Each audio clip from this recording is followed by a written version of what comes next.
Olá, meus amados irmãos e minhas irmãs, a paz de nosso Senhor e Salvador Jesus Cristo. Que bom estar com vocês mais uma vez neste domingo para realizarmos esse culto ainda online. Nosso desejo é estar na casa de Deus, nosso desejo é estarmos juntos lá no templo, mas infelizmente ainda não estamos podendo nos encontrar naquele local. Mas eu, como sempre digo, onde tiverem dois ou mais em meu nome, a promessa de Jesus Cristo é que Ele estaria junto, é que Ele estaria ali como corpo para ser adorado e para ser exaltado através das nossas vozes, através da nossa oração e através da meditação da Sua palavra.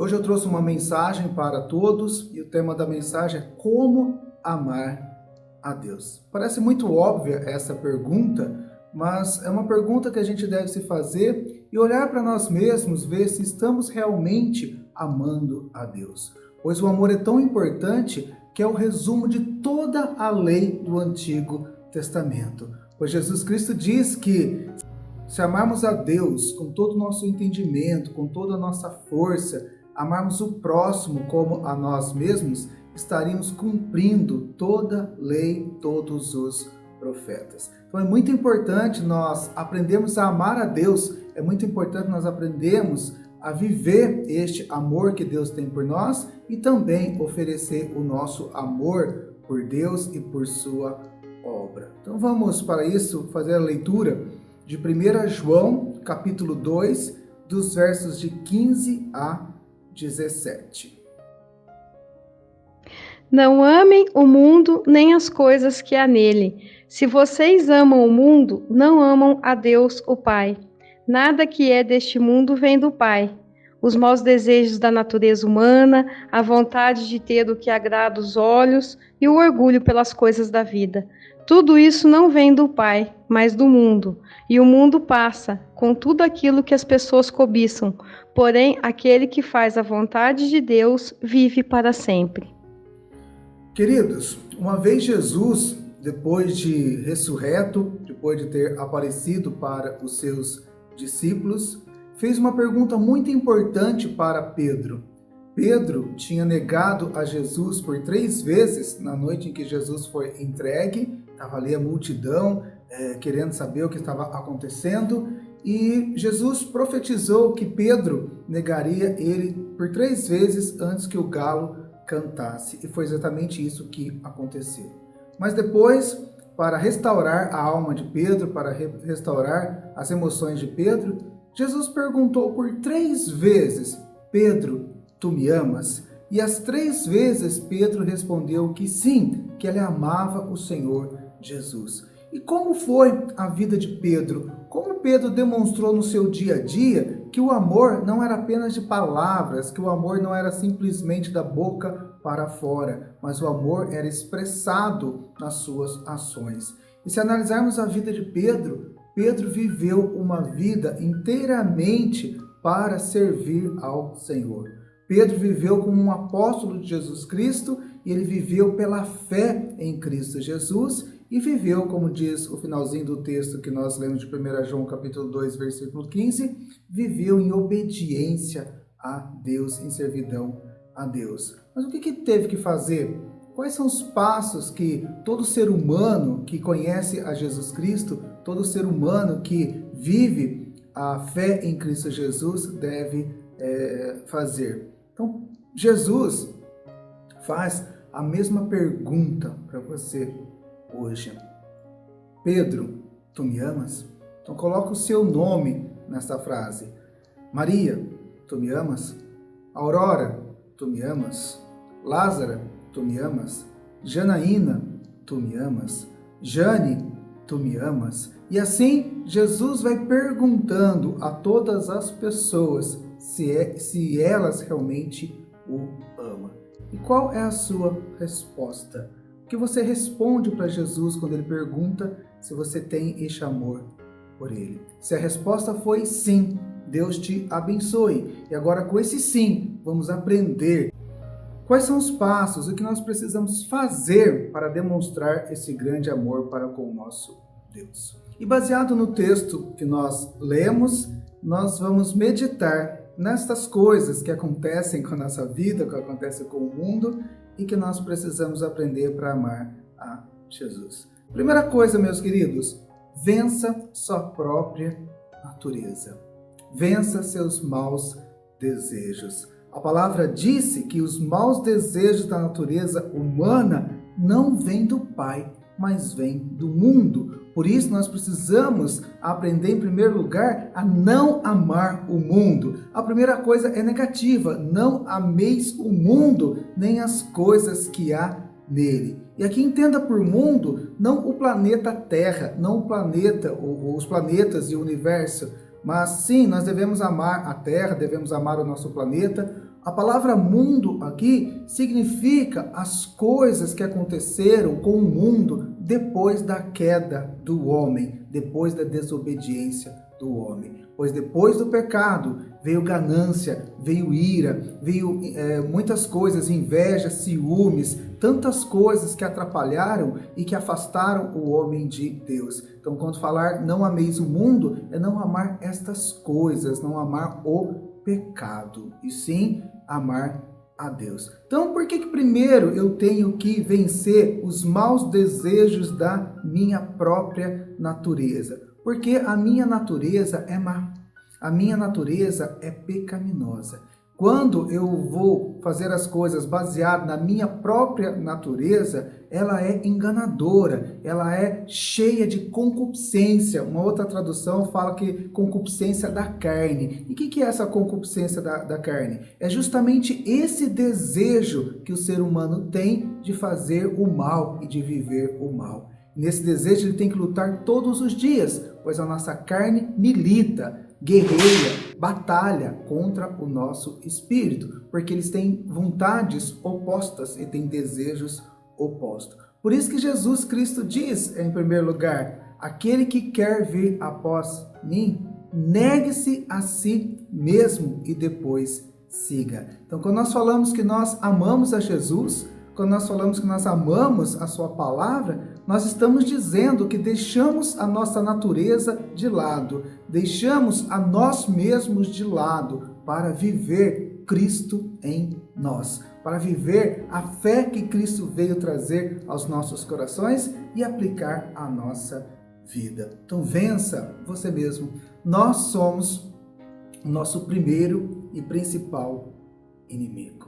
Caim, por exemplo, sentiu ciúmes do seu irmão. O ciúmes faz parte dessa natureza humana e foi exatamente isso que ele sentiu e de forma natural, como parte da pecaminosidade humana. Mas esse ciúme levou Caim a matar o seu irmão Abel. E ao matar o seu irmão, ele se desviou deste propósito de amar a Deus e de servir a Deus, porque ele amou mais o mundo, ele amou mais o seu ciúme, o seu desejo de vingança, do que a vontade de Deus quando diz, não matarás. Então percebe como isso funciona? Essa natureza leva o homem, a mulher, a fazer aquilo que é coisa do mundo. Sentir ciúme, sentir inveja é natural, é normal do ser humano caído. Mas agir por impulso, segundo o ciúme e segundo a inveja, que é o problema, que leva o homem a querer negar a si mesmo, é não viver, negar-se a viver os impulsos da carne, os impulsos da própria natureza. Segundo lugar, vença os obstáculos que o mundo te oferece para te afastar de Deus. Ele fala aqui a vontade de ter o que agrada os olhos. Na nossa caminhada cristã, muitas coisas se apresentam aos nossos olhos, muitas coisas se apresentam aos nossos 5 sentidos, como a gente percebe o mundo e vai querer nos afastar da vontade de Deus, vai querer nos afastar da palavra de Deus e vai se colocar como verdadeiros obstáculos perante as nossas vontades, porque sentir vontade também é natural. Mas todas as coisas para o homem são lícitas, todas as coisas para o homem são permitidas, mas nem tudo convém, a palavra nos diz. Por quê? Porque nem tudo edifica. Por isso que a gente precisa prestar atenção, porque a cobiça vem muito pelos olhos. Através dos olhos, a palavra disse, nós somos desviados, chamado a nossa atenção em várias coisas que pode tirar o nosso olho fito no autor e consumador da nossa fé, que é Cristo Jesus. Os nossos olhos devem estar voltados sempre para esse autor e consumador da nossa fé. E muitas coisas vão brilhar ao redor de nós, querendo chamar a nossa atenção. Por isso nós precisamos prestar atenção àquilo que agrada os nossos olhos. Lembra da história de Davi com Betseba? Davi era um rei e ele era um homem segundo o coração de Deus, ou seja, ele era um homem de fé, um homem que servia ao Senhor e estava vivendo os propósitos e os princípios de Deus. Mas um dia, da sacada do seu palácio, ele observou uma mulher chamada Betseba tomando banho.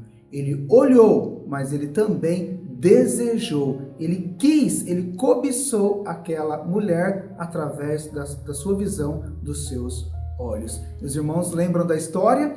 Que ele mandou chamar aquela mulher e planejou uma guerra de enviar o marido dela, ela era casada, no fronte de guerra, que era Urias, e morrer no fronte de guerra e tomar aquela mulher como sua esposa.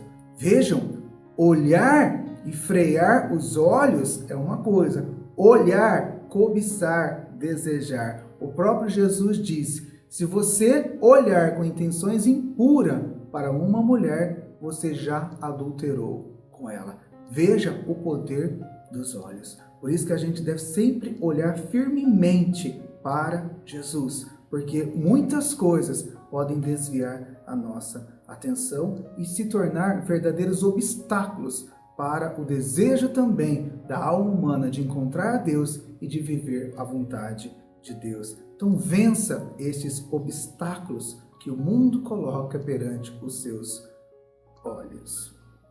E em terceiro lugar, vença o orgulho pelas coisas da vida. Assim diz o texto, o orgulho pelas coisas da vida. E que orgulho é esse? Que coisas da vida são essas? E eu gostaria de destacar 3 formas como o orgulho se manifesta na nossa vida, para que a gente possa identificar o que acontece com essa natureza pecaminosa que nós precisamos negar, pois essa natureza leva os nossos olhos a brilharem por coisas que vão nos desviar da palavra do Senhor. O primeiro é o orgulho do ego. Não aceitar os erros, as dificuldades, os seus defeitos. Não aceitar aquilo que Deus te mostra que você precisa trabalhar na sua vida. Então, muitas pessoas têm um orgulho do ego tão forte, a soberba da vida tão forte, que não aceita os seus próprios erros, não aceita as próprias dificuldades e assim não tem como Deus trabalhar naqueles erros que estão te impedindo de chegar mais próximo dele, pois se são negados, eles não existem. Se são negados, eles não podem ser tratados. Então aceite o seu pecado. Aceite a sua dificuldade. Aceite aquilo que está te desviando de uma vida feliz, de uma vida próspera, de uma vida emocionalmente e espiritualmente saudável. O segundo, que atrapalha muito o ser humano, é o orgulho do apego. Não querer abrir mão dos obstáculos. Então aqui são pessoas, sim, que percebem as suas dificuldades, percebem os seus desejos, percebem as suas emoções negativas, como ciúmes, inveja, ira, maledicência, mentira, são as práticas desses sentimentos, mas não querem abrir mão delas. Têm dificuldade, se apegam a essa necessidade da carne de praticar aquilo que é mal. Então, existem alguns pecados, são pecados de estimação. Você sabe que está errado, mas você não quer abrir mão daquilo. Você sabe que vai te prejudicar, mas você não quer abrir mão daquilo. Você sempre tem uma desculpa. Ah, é muito difícil. Ou você sempre projeta em outras pessoas. Ah, é por causa de fulano, eu não consigo por causa de Beltrano, por causa de ciclano. Mas cuidado com este apego, pois este apego pode te trazer ruína. Um vício, por exemplo. A gente sabe que os vícios trazem mal à nossa saúde, mas mesmo assim, a gente tem 1000 desculpas para não pagar o preço e abandonar este vício. Cuidado com o apego às coisas do mundo, o amor pelas coisas do mundo. E o terceiro e último é o que eu chamo de orgulho materialista. A dificuldade de aceitar as coisas espirituais e se apegar apenas às coisas concretas deste mundo. Então, a fé é subjetiva. A fé não é palpável. As coisas espirituais não são entendidas pelo mundo. Então, queridos, o homem, a humanidade precisa aprender que esse ego materialista só dá valor naquilo que é concreto, naquilo que é objetivo, coisas que são palpáveis, como dinheiro, como bens materiais, como poder e tantas outras coisas, sexo e coisas que podem afastar o homem do propósito divino, da vontade de Deus. O orgulho do ego, o orgulho do apego e o orgulho materialista são coisas que são contrárias à vontade de Deus e são opostas àquilo que Deus quer para todos nós. Então não amem o mundo e nem as coisas que nele há. Deus está falando destas coisas que podem afastar o homem dele. E tudo que Deus mais quer é aproximar o homem do seu amor, aproximar o homem da sua vontade. Ora, como vencer todas estas coisas? Como vencer esses obstáculos todos na nossa vida? Eu gostaria de ler junto com os irmãos 1 João capítulo 5, de 1 a 5. Todo aquele que crê que Jesus é o Cristo é nascido de Deus. E todo aquele que ama ao que gerou, também ama ao que dele é nascido. Nisto conhecemos que amamos os filhos de Deus, quando amamos a Deus e praticamos os seus mandamentos. Porque este é o amor de Deus, que guardemos os seus mandamentos.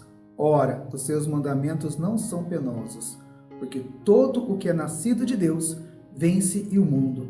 E esta é a vitória que vence o mundo, a nossa fé. Quem é o que vence o mundo, senão aquele que crê ser Jesus, o Filho de Deus? Está aí dado a resposta. A fé em Cristo Jesus é que nos dá o poder de vencer o mundo.